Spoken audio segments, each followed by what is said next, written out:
오늘 우리가 배우는 말씀의 제목은 참된 교회를 찾아서라는 제목으로 말씀을 나누도록 하겠습니다. 21과 참된 교회를 찾아서. 오늘 저희가 함께 배우는 이 말씀은 성경에 있는 말씀을 통해서 교회, 세상에 교회가 얼마나 많이 있습니까? 그 많은 교회들 가운데 참된 교회를 찾아서라는 제목으로 함께 말씀을 나누고자 합니다. 여러분은 지금 다 교회를 다니고 계시는데 교회 안 다니시는 분은 한 분도 없어요. 지금 여기 성경 세미나에 참여하시는 분들 중에 교회 안 나가시는 분들은 요즘 팬데믹 때문에 출석을 못할 수는 있지만 교회를 어느 곳을 정해서 다 신앙생활을 하시는 분들입니다. 제가 한번 질문을 드려볼까요? 여러분들은 교회를 선택할 때 어떤 것을 기준으로 교회를 선택하십니까? 어떤 걸 기준으로 교회를 선택하시나요? 물건을 사도 우리가 뭔가 좀 그 물건에 대한 기준이 있지 않습니까? 난 싼 걸 사겠다. 싼 거. 그 다음에 나는 조금 가격이 비싸도 물건이 좋은 걸 사겠다. 나름대로 기준이 있습니다. 마찬가지로 교회를 선택할 때도 기준이 있죠.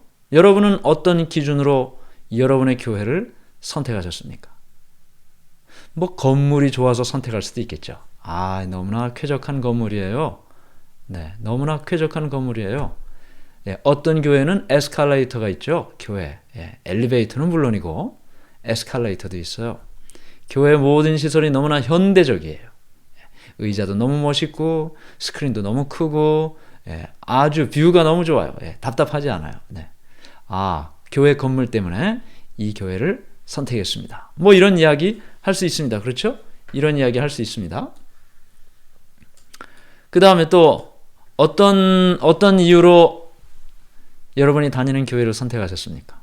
두 번째는 목사님의 설교가 너무 감동적이에요. 목사님의 설교가 너무 감동적이에요. 그 목사님 책도 많이 쓰셨고요.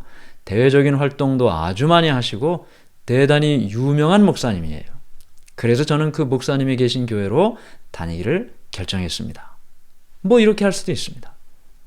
그 다음에 또 뭐가 있을까요? 거리가 가까워서 그냥 저는 금방 교회를 갈 수 있어요. 거리가 가까워서. 그것도 이유가 될 수 있겠죠? 그 다음에 아마 이 이유가 좀 많지 않으실까 그런 생각이 듭니다. 거기 있는 사람들이 좋아서. 너무 친절하고 따뜻하고 사랑이 넘치고 정말 만나고 싶은 그런 사람들이 그 교회에 있어요. 그 교회를 선택하게 되죠. 대략 이런저런 이유로 우리가 교회를 선택하고 그 교회를 출석하고 신앙생활을 합니다. 그러면 예수님이 만약에 지금 이 시대에 이렇게 우리에게 오신다면 말이죠. 그냥 이렇게 우리 곁에 살짝 오신다면 예수님은 도대체 어떤 교회를 선택하실까요? 건물이 훌륭한 교회를 선택하실까요? 아니면 훌륭한 목사님이 설교하는 그런 교회를 선택하실까요? 아니면 거리가 가까운 교회를 선택하실까요? 아니면 바깥에서는 어떻게 지내는지는 모르지만 그러나 어떻든 교회에 와서 사람들하고 잘 지낸다.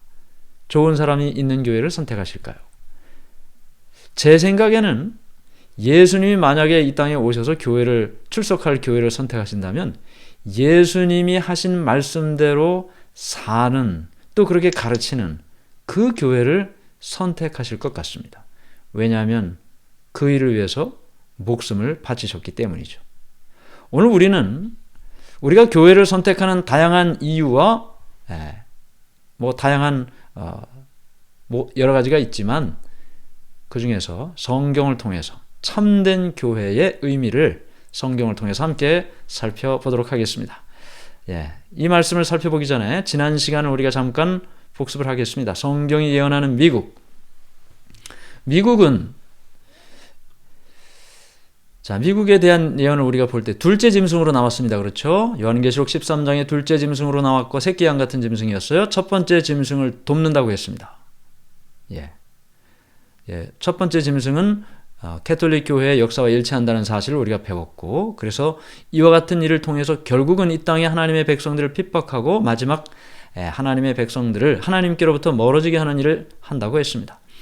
이 미국과 그리고 캐톨릭의 그 연합에 대한 이 성경적인 예언에 대해서 우리가 과연 그럴까라는 질문을 던졌는데, 타임즈의 내용을 통해서 확인을 해봤습니다. 지난 시간에 1992년 2월 24일자 타임즈에서 설명한 Holy Alliance라는 제목의 당시 요한 바오로 2세 교황과 그리고 당시 미국의 대통령이었던 레이건 대통령, 당시는 아니죠.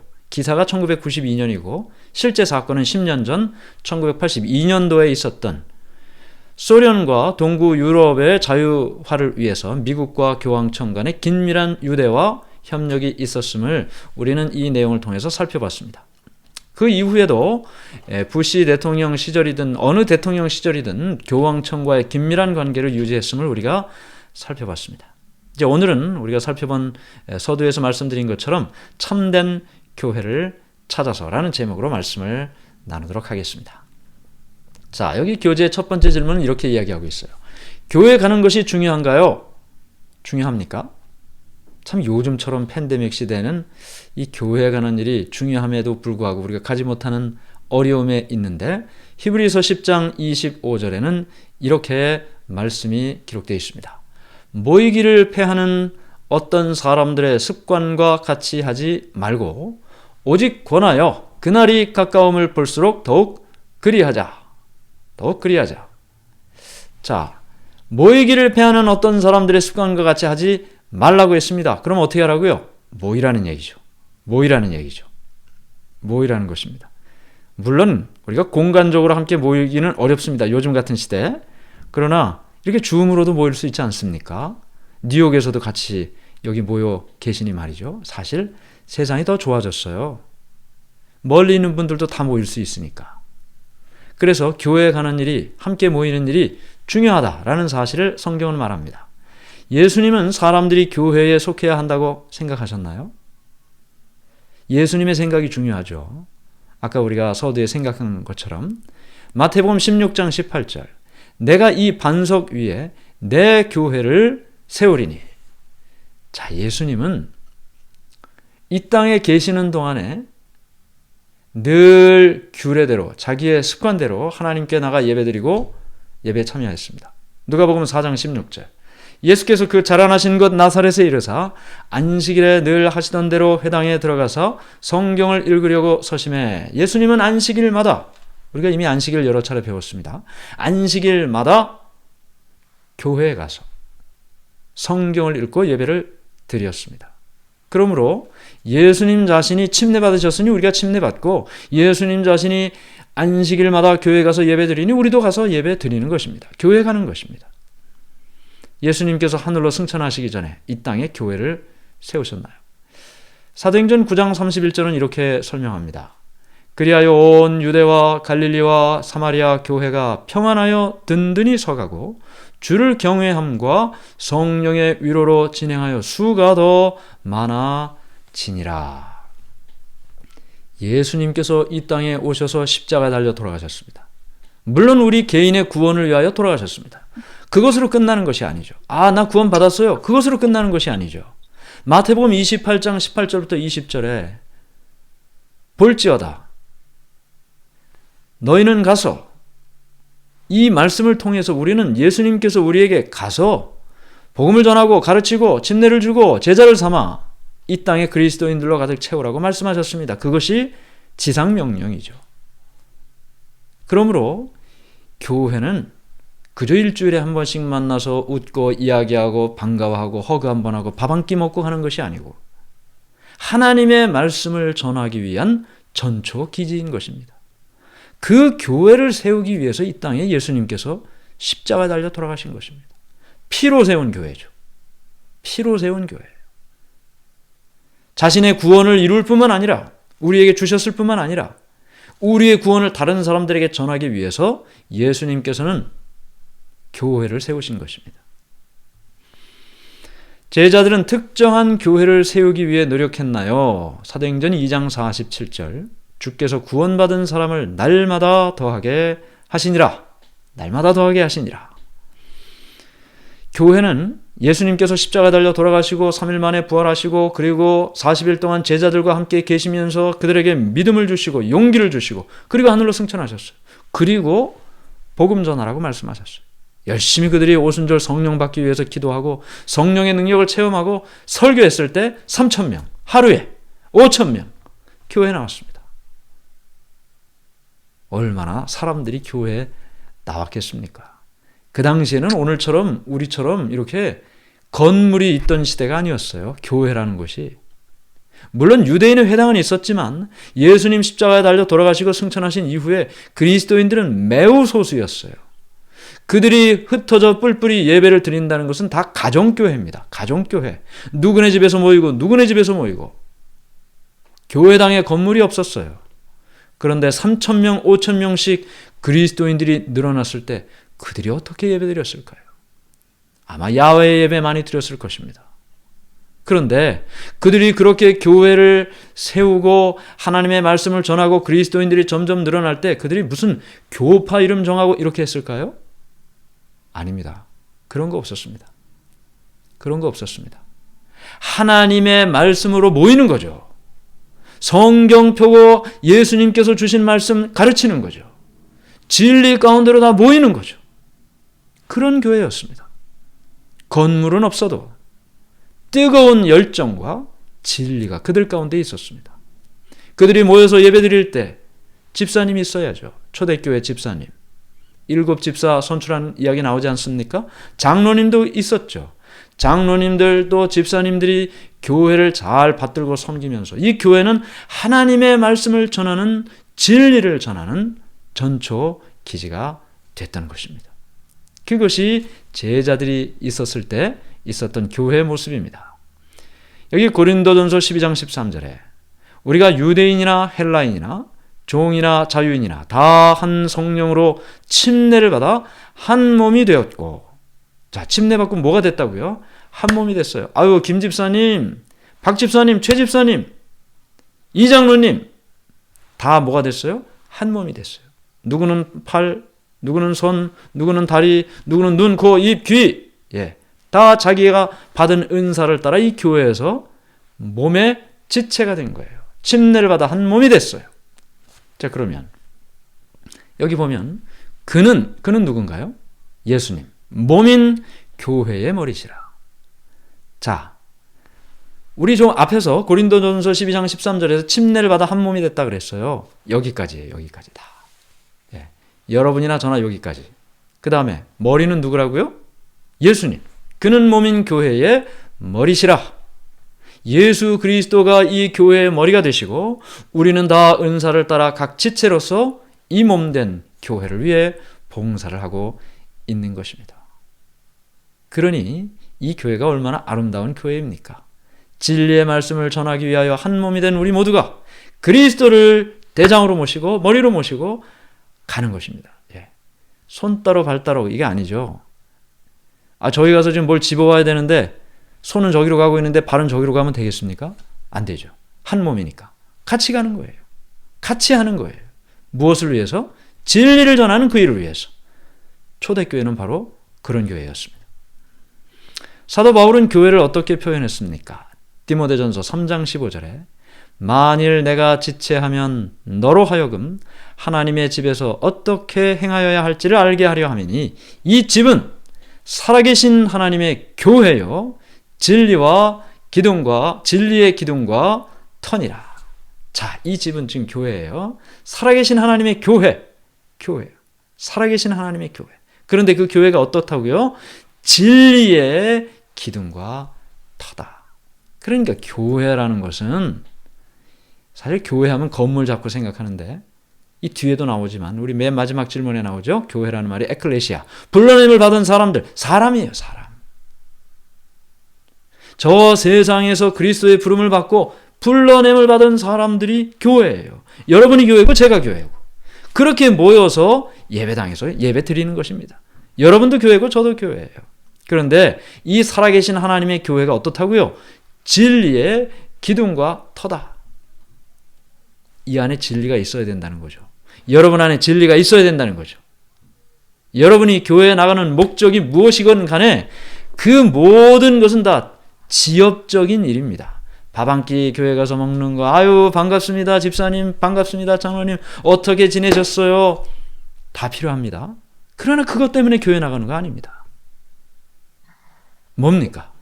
우리 안에 진리가 있어야 되고 모인 사람들 가운데 진리가 있어야 되고 바로 그것이 살아계신 하나님의 교회라고 이야기하는 것입니다. 우리가 지금 뭐 라이온스 클럽 하는 거 아니잖아요. 로터리 클럽 하는 거 아니잖아요. 일주일에 한 번씩 모여서 밥 한 끼 먹고 서로 친교를 나누고 잘 가세요, 잘 지내다가 또 만나면 또 친교하고 이거 하는 거 아니잖아요. 예수님께서 그 일을 위하여 십자가 달려 돌아가신 것 아니잖아요. 초대교회가 이런 교회로 있지 않았잖아요. 이 집은 살아계신 하나님의 교회요 진리의 기둥과 터니라. 바울은 그렇게 얘기했습니다. 성경에서 교회는 무엇으로 상징되어 있습니까? 예레미야 6장 2절에 보면 이런 말씀이 있습니다. 아름답고 우아한 시온의 딸을 내가 멸절하리니. 여자로 상징을 했어요. 성경에는 교회를 여자로 상징을 했어요. 자, 마지막 시대의 교회는 어떤 특별한 특징을 갖게 되나요? 자, 각 시대마다 하나님께서 하나님의 교회를 가지고 계셨어요. 자, 이건 조금 이따 제가 설명드리고, 자, 성경에서 교회는 무엇을 상징한다고 했습니까? 여자라 그랬습니다. 여자. 그러면 성경에서 나오는 교회는 여자로 상징을 하고 있는데 각 시대마다 하나님께서는 하나님의 교회를 가지고 있었어요. 교회가 어떤 뜻이라 그랬죠? 불러냄을 받은 사람들, 에클레시아라고 되어 있는데 헬라어로는 에크가 아웃이에요. 클레오는 부르다는 뜻이에요. 바깥에서 부른다는 뜻이에요. 바깥에서 부르니까 그 사람들이 나왔어요. 그게 교회예요. 세상 가운데 묻혀 살았는데 예수님께서 부르셨어요. 예수가 우리를 부르는 소리, 그 음성 부드러워. 그 음성 듣고 나왔어요. 교회가 됐어요. 여자라고 그렇게 이야기를 했어요. 그런데 하나님께서는 각 시대마다 그렇게 불러낸 사람을 두셨어요. 노아 때 하나님께서 노아 부르셨어요. 나왔습니다. 하나님의 말씀대로 그가 방주를 건축하고 마침내 방주 안에 살아남는 8식구, 그 노아의 8식구만 살아남았어요. 아브라함 때도 마찬가지예요. 우상 숭배가 가득한 그때 아브라함 부르셨어요. 그가 믿음으로 순종했고 말씀대로 살았기 때문에 그에게 축복이 약속되었습니다. 어느 시대건 아무리 캄캄하고 아무리 암흑 가운데 있다 해도 진리 가운데 부름을 받은 사람들이 항상 있었습니다. 물론 지금도 있습니다. 그래서 여기 보면 마지막 시대의 교회는 그러면 어떤 특별한 특징을 갖게 됩니까? 마지막 시대 교회의 특별한 특징을 이렇게 성경 요한계시록 12장에서는 설명하고 있습니다. 17절, 용은 사단을 말하고 있죠. 여자는 교회라 그랬습니다. 사단이 교회에 분노하여 돌아가서 그 여자의, 그 교회의 남은 자손, 곧 하나님의 계명을 지키며 예수의 증거를 가진 자들과 더불어 싸우려고 바다 모래 위에 있더라. 자, 여자 교회라 그랬으니까요. 용은 사단으로 이미 우리가 여러 차례 배웠습니다. 마지막 시대, 이 요한계시록 12장은 사실은 좀 따로 여러분들과 공부를 할 기회가 있으면 좋은데 이 우리 교재에서는 부분적으로만 설명을 하고 있습니다. 그런데 어떻든 각 시대마다 하나님의 백성과 하나님의 교회가 있고 그것을 지금 죽이려고 해요. 없애려고 해요. 누가요? 사단이. 그런데 여기 지금 요한계시록 12장 17절은 맨 마지막 절인데 각 시대마다 있는 여자, 그 교회 가운데 여자의 남은 자손이에요. 그러니까 교회가 그 계승하고 해서 마지막으로 있는 그 사람들, 마지막 교회 남은 자손이라 그랬어요. 그 사람들의 특징이 뭡니까? 하나님의 계명을 지킨다 그랬어요. 요한계시록 14장 12절에도 이렇게 말씀이 기록되어 있습니다. 성도들의 인내가 여기 있나니 그들은 하나님의 계명과 예수에 대한 믿음을 지키는 자니라. 믿습니다. 필요합니다. 그리스도를 믿는 믿음. 그러나 그 믿음이 정말 우리의 삶을 통해서 증거되는 일이 필요하죠. 그렇지 않으면 그 믿음이 죽은 믿음이라고 하지 않았습니까? 그러므로 내가 예수를 믿습니다 라고 고백한다면 성경 뭐라 그랬어요? 주를 믿노라 하고 주의 뜻대로 살지 않는 자는 거짓말한다 그랬어요. 심부름 다녀오너라. 네, 알겠습니다 하고 안 가면 아무 소용이 없는 거죠. 심부름 다녀오너라. 네, 알겠습니다 하고 다녀와야죠. 성도가 어떤 사람들입니까? 예수 그리스도를 믿는 믿음 안에서 하나님의 계명을 지키고 사는 사람들이라는 것입니다. 바로 이것이 마지막 시대의 교회의 특징이라고 말하고 있습니다. 골로새서 1장 18절, 아브라함도 그랬습니다. 이는 아브라함이 내 말을 순종하고 내 명령과 내 계명과 내 율례와 내 법도를 지켰음이라 하시니라. 성경 잘 살펴보세요. 어느 시대 누구든지 하나님의 부름을 받았던, 그 불러냄을 받았던 그 교회들, 아브라함, 노아, 이삭, 야곱, 그 모든 사람들 다 순종했습니다. 말씀대로 살았습니다. 물론 부족한 점이 있었습니다. 쓰러질 때도 있었습니다. 실패할 때도 있었습니다. 그러나 그의 믿음의 방향성은 모두 똑같습니다. 주를 믿는 믿음 가운데에서 말씀대로 살고자 하는 그 마음은 똑같았단 말입니다. 자, 계속해서요. 8번째, 요한계시록에서 하나님의 참 교회는 어떻게 묘사되었나요? 아까 성경에 하나님의 백성을, 교회를 여자로 기록했다고 했죠. 여기 요한계시록 12장도 그렇게 기록하고 있습니다. 하늘에 큰 이적이 보이니 해를 옷 입은 한 여자가 있는데 그 발 아래는 달이 있고 그 머리에는 12별의 관을 썼더라. 하나님께서 여자를 교회라고 말씀하셨는데 여기 요한계시록에 보면 지금 이 말씀은 정결한 여인이에요. 정결한 여인.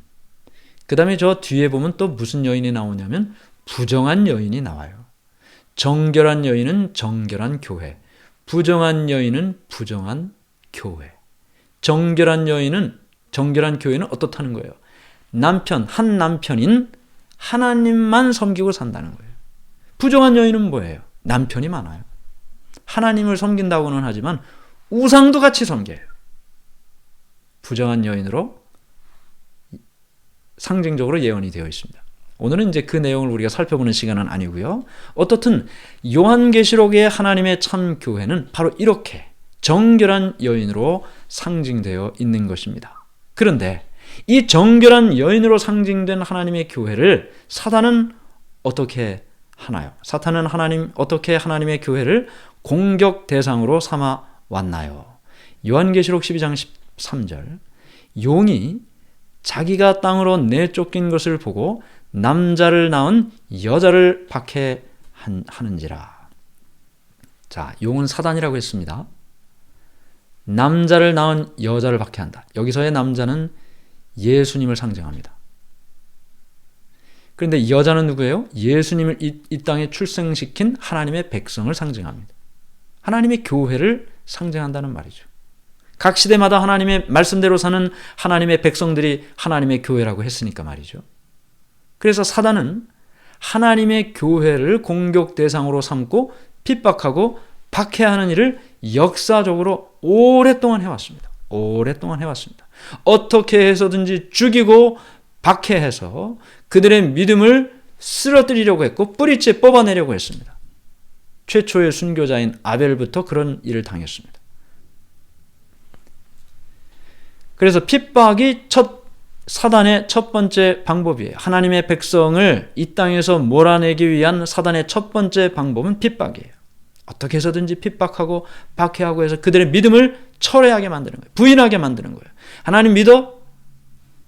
그러면 막 공격하는 거예요. 포기하면 공격 안 하는 거예요. 그래서 하나님의 백성들에게 핍박하고 공격했습니다. 그런데 역사적으로 보면, 개인적으로도 물론 마찬가지지만 역사적으로 보면 이렇게 사단의 핍박과 박해를 받으면 받을수록 하나님의 말씀이 더 많이 전해집니다. 하나님의 백성들의 믿음이 더 불타오릅니다. 그래서 순교자의 피는 복음의 씨앗이 되었다. 그렇게 역사가는 기록하고 있습니다. 인생도 마찬가지죠. 개인의 경험도 마찬가지예요. 여러분 편안하면 믿음이 막 생깁니까? 편안하면 믿음 안 생겨요. 흐트러져요. 힘들고 어렵고 괴롭고 정말 막다른 길에 서 있는 것처럼 느낄 때 그때 하나님을 찾게 됩니다. 그리고 그때 하나님을 만나게 됩니다. 그래서 사단이 핍박을 하면 할수록 하나님의 백성들은 오히려 하나님을 더 찾고 만나게 됩니다. 이것이 역사적으로 또 개인적인 삶을 통해서도 증명된 것입니다. 계속 핍박하겠습니까? 사단이? 안 하죠. 이래가지고는 자기가 이길 수가 없어요. 그래서 그 다음에 역사적인 과정을 보면 두 번째로 사단이 하는 방법이 뭐냐면 하나님을 믿기는 믿게 하는데 올바로 믿지 못하게 하는 것입니다.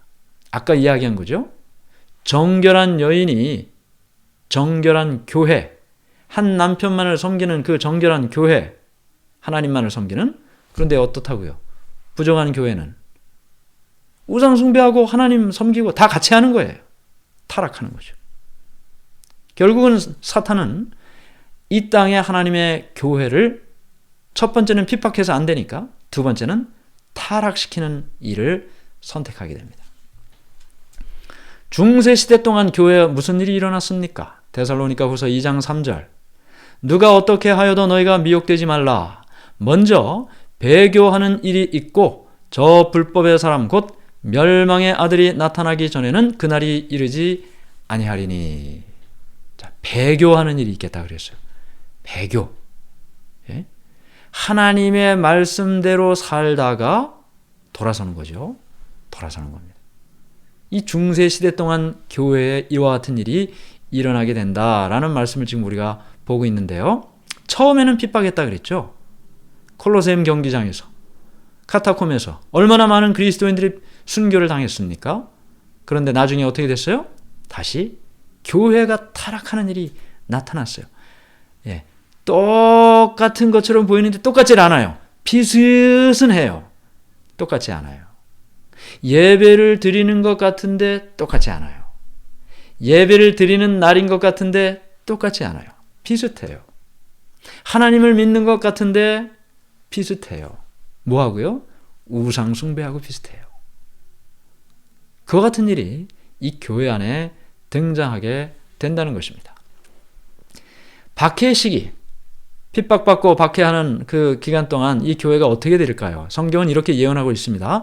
이미 요한계시록은 96년에 기록되면서 그 이후 역사 동안 핍박받는 교회들이 어떻게 지낼 것인지를 이렇게 예언하고 있습니다. 그 여자는 뭐라 그랬죠? 교회. 그 교회가 광야로 도망하며, 왜 도망해요? 핍박을 피해서. 거기서 1260일 동안 그를 양육하기 위하여 하나님께서 예비하신 곳이 있더라. 자, 교회가 핍박을 받습니다. 처음에는 로마 제국의 핍박을 받습니다. 많은 황제들이 황제 숭배령을 내려서 신의 아들이라 그랬어요. 나를 숭배해야지 왜 하나님을 섬기냐. 하나님 못 믿게 했어요. 그러면서 많은 핍박을 했습니다. 박해를 했습니다. 그런데 나중에는 기독교가 공인된 이후에는 이제 누구로부터 핍박을 받냐 하면 우리가 이미 한때, 두때, 반때를 배웠죠. 로마 캐톨릭 교회로부터 핍박을 받습니다. 진리를 따르고자 하는 사람들이 말이죠. 그래서 이 유럽에서 그들이 제대로 신앙을 할 수가 없었습니다. 그들이 다니는 교회에 신앙을 하려면 로마 가톨릭 교회의 신조를 인정해야만 됐어요. 그거 인정 안 하면 이단으로 지목받았고 종교 재판에 회부됐고 고문당했고 죽었습니다. 그들이 많은 사람들이 순교를 당했습니다. 왜요? 이단이라고 지목받았어요. 왜 그들이 이단이에요? 로마 가톨릭 교회가 가르치는 것과 다른 걸 믿기 때문에. 그래서 이단이었어요. 사실 그렇게 따지면 예수님도 이단이었어요. 바울도 이단이었어요. 그러나 그걸 두려워하지 않았습니다. 왜냐하면 성경대로 믿으면 되니까. 성경대로 믿지 않는 사람이 성경대로 믿는 사람에게 이단이라고 하면 그건 괜찮아요. 괜찮아요. 성경대로 우리가 살펴볼 필요가 있는 것입니다. 나하고 다르기 때문에 이단이면 다 이단이죠. 다 이단이에요. 모든 교회가 다 이단이에요. 그렇죠? 중요한 것은 성경을 기준으로 해야 된다는 것입니다. 그래서 그 당시 이 여자가, 교회가 가톨릭 교회의 신조를 받아들이지 못했기 때문에, 받아들일 수가 없죠. 우상 숭배를 받아들여야 되는데 그들이 그걸 할 수가 없었어요. 그래서 성경적이지 않은 내용을 강요받았기 때문에 그들이 목숨을 내놓든지 아니면 도망가야 돼요. 살기 위해서. 그래서 그들이 도망갑니다. 여기 광야라는 곳은 우리가 이미 지난 시간에 바다는 물이 많은 곳, 사람이 많은 곳이고 땅은 물이 없는 곳, 사람이 없는 곳이라는 걸 배웠습니다. 인적이 드문 곳이에요. 역사적으로는 알프스 산중으로 많은 walden스인들이라든지 이런 사람들이 신앙을 찾아서, 진리를 찾아서 거기에서 신앙을 했습니다. 1260일 동안 그들이 보호를 받아요. 하나님께서 예비하신 곳에서 보호를 받아요. 조직된 교회는 아니었습니다. 교단의 이름이 있다든지 그런 것 아니었습니다. 그들은 그저 진리를 따라 살기 위해서 그저 사람들끼리 모여서 함께 공동생활도 하고 함께 찬양을 하고 함께 말씀을 연구하고 기도하고 쪽복음 손으로 써서 몰래 가지고 다니다가 믿을 만한 사람이 있으면 전해주면서 이 진리를 전하고 살았습니다. 요한계시록 12장 14절. 그 여자가, 그 교회가 큰 독수리의 두 날개를 받아 광야, 자기 곳으로 날아가 거기서 그 뱀의 낯을 피하여, 뱀은 누구죠? 사단이죠. 사단의 낯을 피하여 한 때와 두 때와 반 때를 양육받으매. 자, 저 위에 12장 6절에서는 1260일 나왔고 밑에는 한 때와 두 때와 반 때가 나왔습니다. 자, 그러면 좀 봐야 되겠네요. 이 내용을. 자, 요한계시록 12장 6절, 질문을 먼저 읽어야죠. 하나님의 진정한 교회는 얼마 동안 광야에 머물러야 했었나요? 그 여자가 광야로 도망하며 거기서 1260일 동안 그를 양육하기 위해 하나님께서 예비하신 것이 있더라. 또 한때 두때 반때 했어요. 자, 여기 538년에 베질리우스는 벨리사리우스 군의 보호 아래 교황의 자리에 올랐다. 이거 이미 우리가 다니엘서 7장 배울 때 공부한 내용인데요. 교황의 가르침을 반대했던 동고트, 반달, 헤로리 이 세 나라가 차례로 멸망됐고 마지막 멸망된 나라가 538년이었어요. 이때부터는 교황이 마음대로 통치했던 시대라는 걸 우리가 배웠습니다. 이때부터 1260년 동안 하나님의 백성을 핍박했다고 배웠습니다. 이미 우리가 다 배운 내용인데 잠깐 또 복습을 해봅니다. 여기 한때, 두때, 반때라는 것은 해, 연을 가르쳐요. 1년, 2년 그걸 가르칩니다. 그래서 한때라는 것은 1년, 두때라는 것은 2년, 반때라는 것은 반년입니다. 그래서 합치면 3년 반이 되는 것입니다. 3년 반. 근데 우리가 이것을 이제 1260일의 의미로 살펴보면 이래요. 자, 1년은 유대력으로 1년은 360일이었습니다. 그 당시에. 그러므로 그들이 알고 있었던 것을 기준으로 우리가 계산을 해요. 1년은 360일이고 2년은 720일이고 반년은 180일이에요. 합치면 1260일. 그러므로 한때, 두때, 반때나 1260일이나 또 저 뒤에 가면 또 42달 나오는데 42달은 1년, 2년, 반년을 합치면 12달, 24달, 6달 합치면 42달이 됩니다. 그래서 이게 다 똑같은 이야기를 하고 있는 거예요. 하나님의 백성들이 핍박받는 기간이에요. 하루를 1년으로 환산한다는 것을 우리가 이미 배웠기 때문에 그래서 538년부터 1260년 동안 한때와 두때와 반때 동안 하나님께서 보호하셔서 그들이 광야에서 양육을 받습니다. 양육을 받습니다. 그 동안에 하나님께서는 이와 같은 사건들을 일으키시는데 1517년에 마르틴 루터를 통해서 종교개혁을 일으킵니다. 땅이 여자를 돕는다. 여자는 교회라 그랬어요. 그러므로 이 어려운 중에 그들이 광야에서 어려운 가운데 있는 그 과정 속에서 하나님의 도움으로 이와 같은 일들이 하나씩 나타납니다. 1620년에는 청교도들이 미국으로 이주하는 그와 같은 일이 나타납니다. 그러면 이제 1260년이 끝나는 1798년에는 어떤 일이 일어나나요? 교황이 체포되는 일이 일어납니다. 당시 교황 피우스 6세, 나폴레옹 장군의 부하 장군이었던 버티어 장군이 프랑스 대혁명 중에 이 교황을 체포하는 일이 있게 됩니다. 1260년 동안 하나님의 백성을 핍박했던 이 권력이 땅에 떨어지는 때가 1798년이다. 성경의 예언이 정확하게 성취됐고 이 기간 동안에 하나님의 교회가 보호를 받았다는 것입니다. 워름스 국회에서 마르틴 루터가 이제 교황청 대사들과 함께 이야기할 때 황제 앞에서 말이죠. 받아들이지 않으면 로마 천주교회의 그 가르침을 받아들이지 않으면 죽을 수도 있는 거였어요. 그 이전에 이미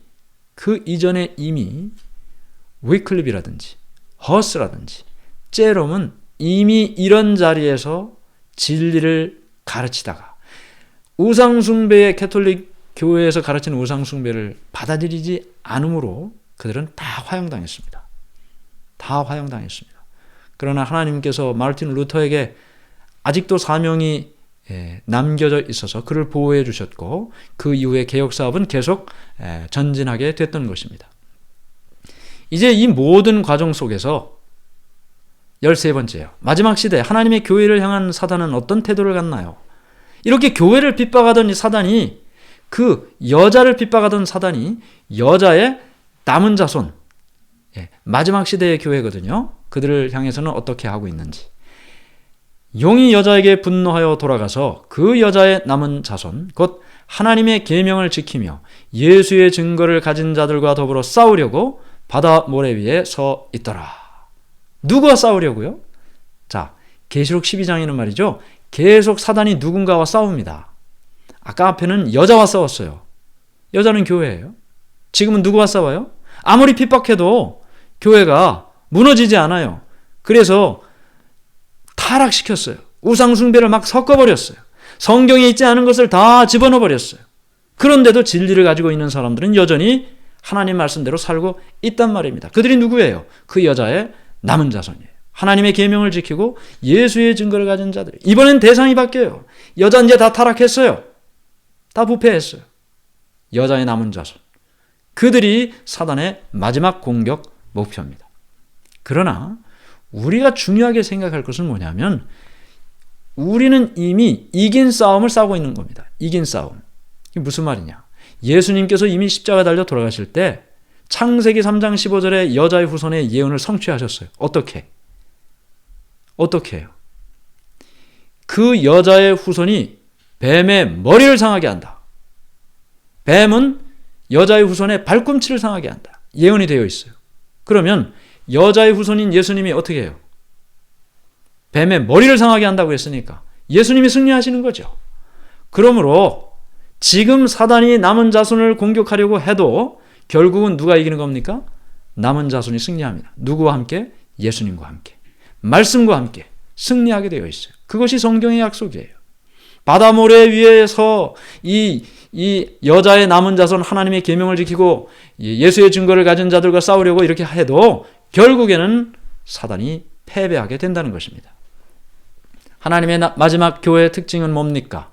남은 자손 곧 하나님의 계명을 지키며 예수의 증거를 가진 자들이다.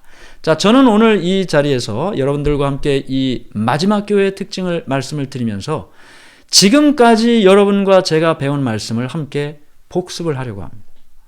성경을 통해서 지금까지 우리가 배운 내용, 여러 가지 많은 내용 배웠거든요. 그 내용을 지금 이 내용을 통해서 함께 점검을 해 보도록 하겠습니다. 이 교회는 1798년 이후에 세워집니다.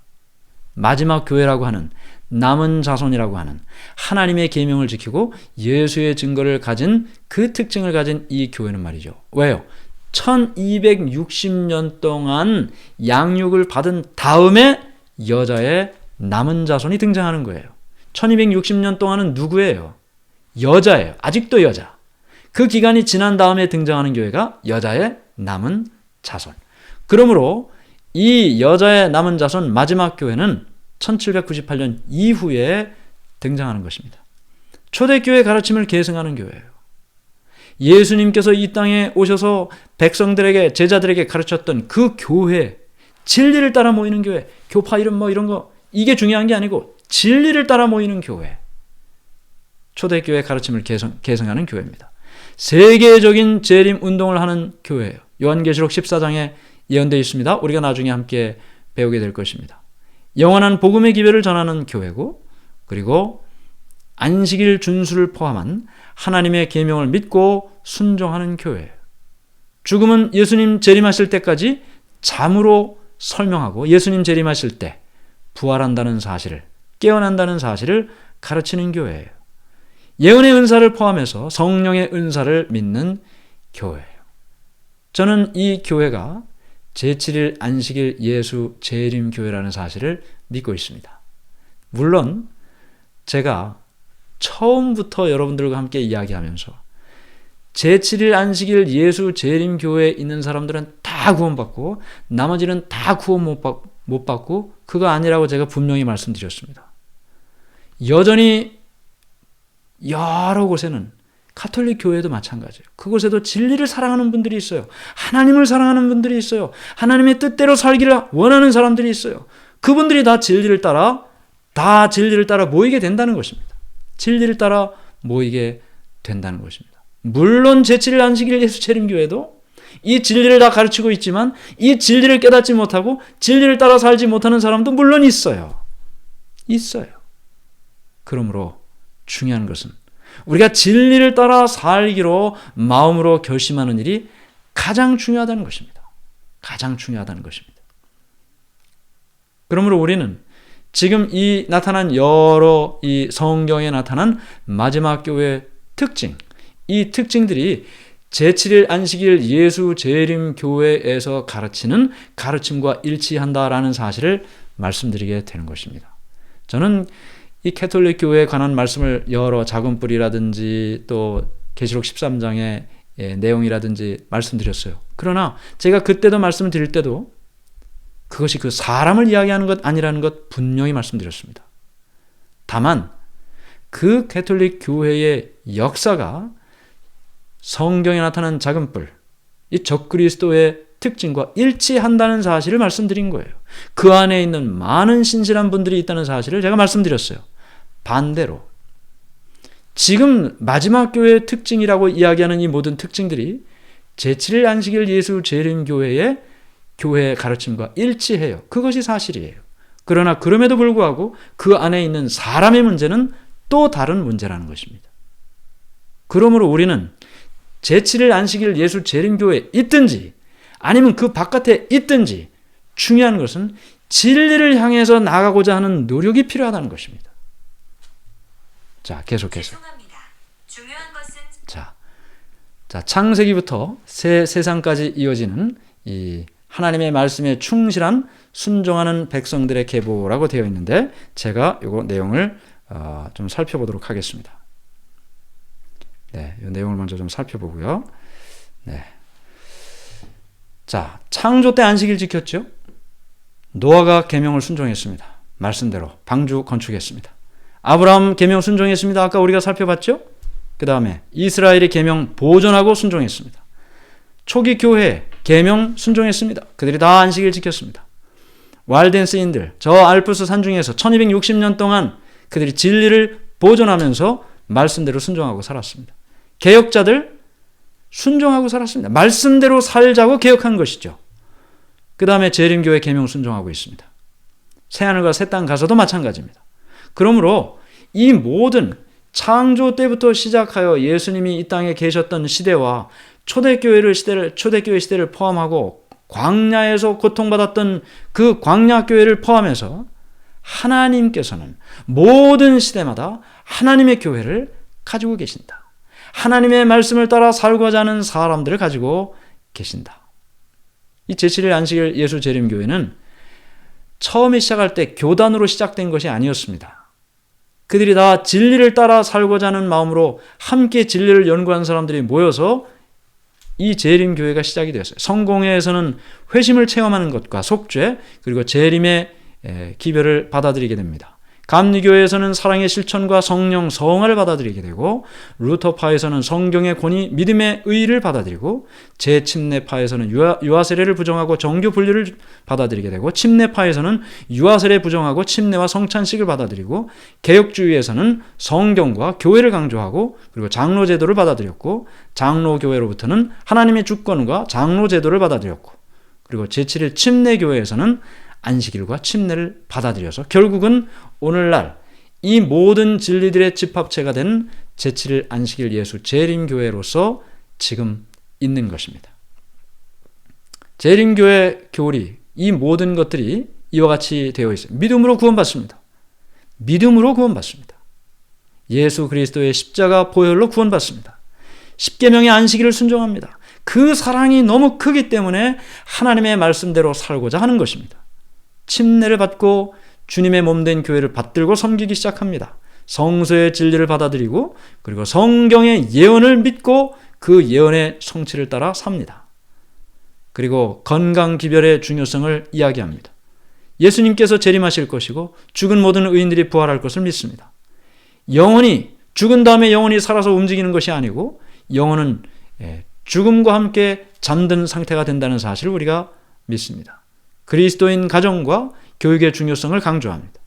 이 모든 것들이 결국은 오늘날 그리스도인으로서 이 땅에 사는 모든 사람들에게 어떻게 그리스도인으로서 살아가야 할지를 알려주고 소개해주고 가르쳐주는 일이 되는 것입니다. 어떤 분들은 안식일 교회에 대하여 나와 다르기 때문에 여러 다른 표현으로 비판하기도 합니다.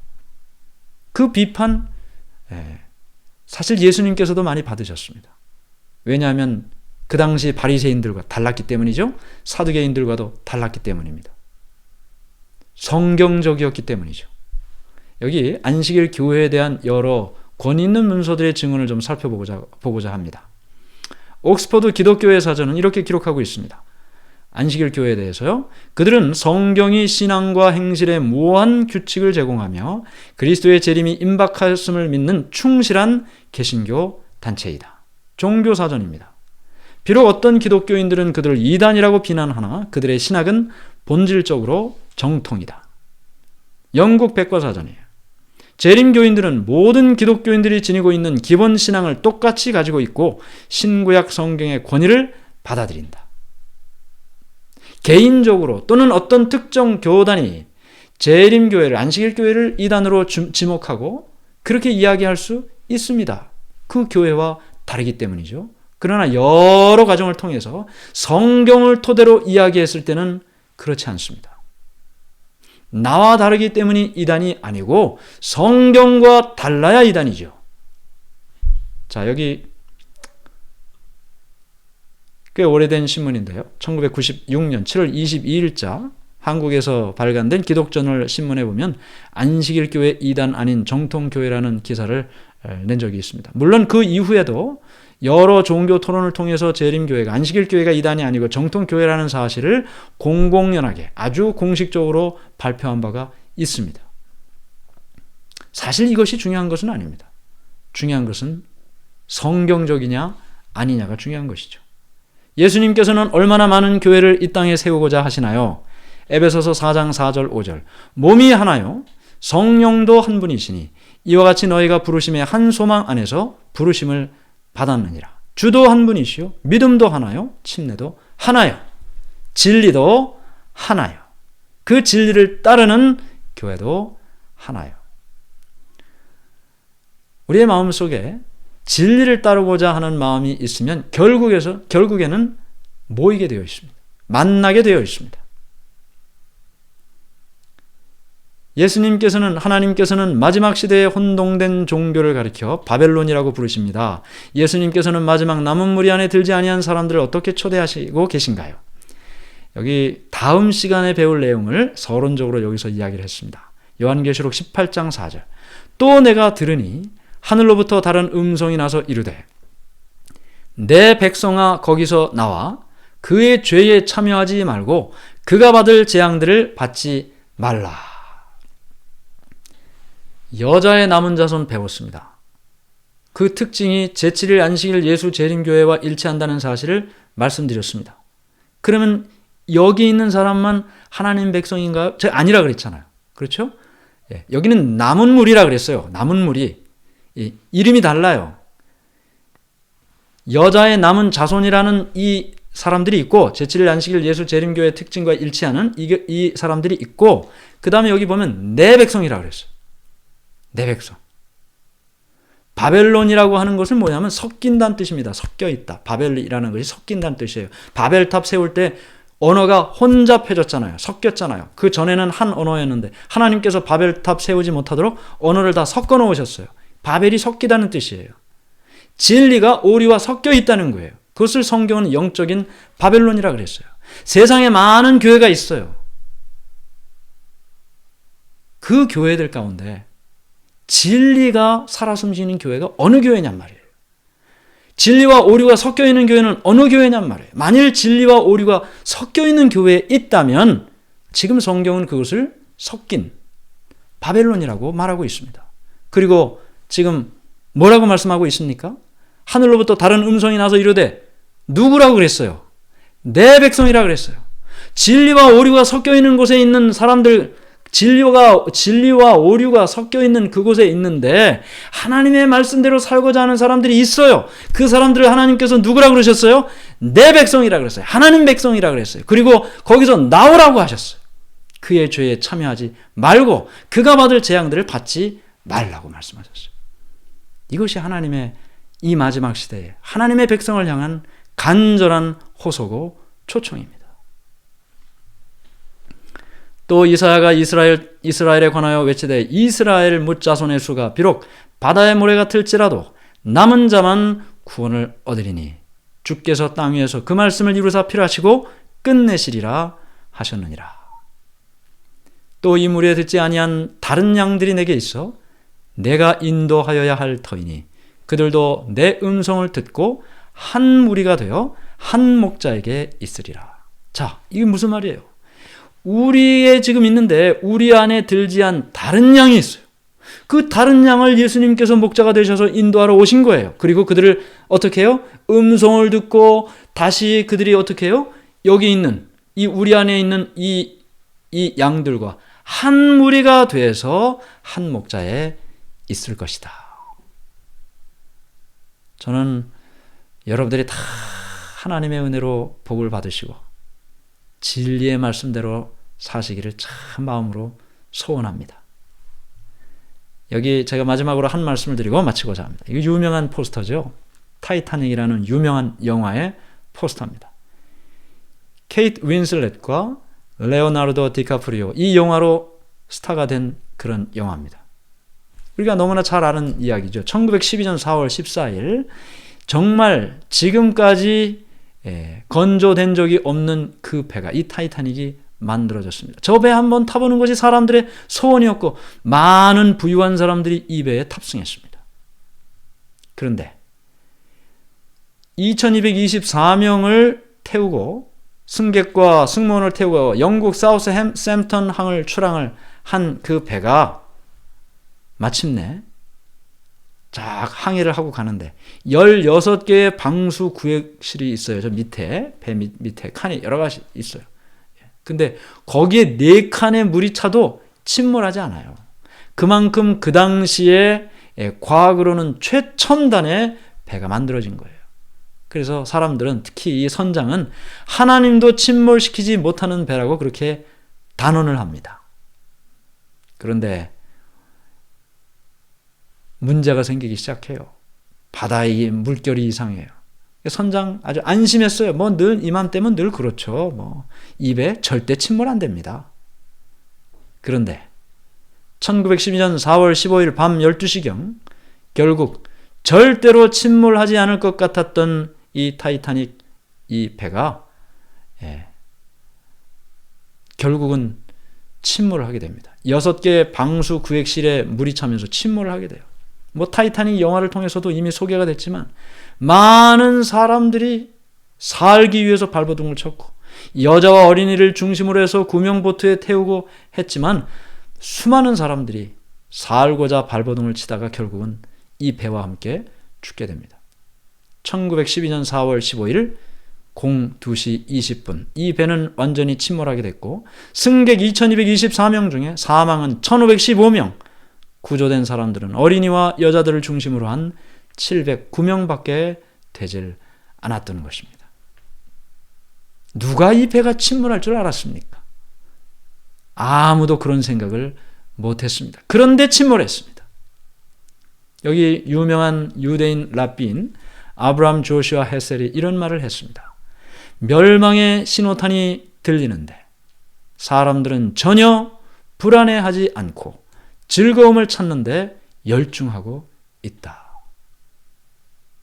배는 점점 기울어져 가고 있는데 여전히 연회장에서 흥청망청 연애를 즐기고 있다는 것이죠. 아무 일도 일어나지 않을 것처럼 그렇게 살고 있다는 것이죠. 성경은 우리에게 이런 모든 세상의 모습을 예언하면서 하나님께로 진리 가운데로 오기를 소망하고 있습니다. 누가 가장 소망하실까요? 십자가에 달려 돌아가시고 우리의 구원을 마침내 이루신 그 예수님이 지금도 하늘에서 우리를 위하여 중보 기도하고 계시고 우리가 진리를 따라 살고 이 말씀을 붙잡고 이 세상에서 그리스도인으로 참된 교회와 진리를 따라서 살기를 원하시는 것입니다. 여러분은 어떻게 교회를 선택하십니까?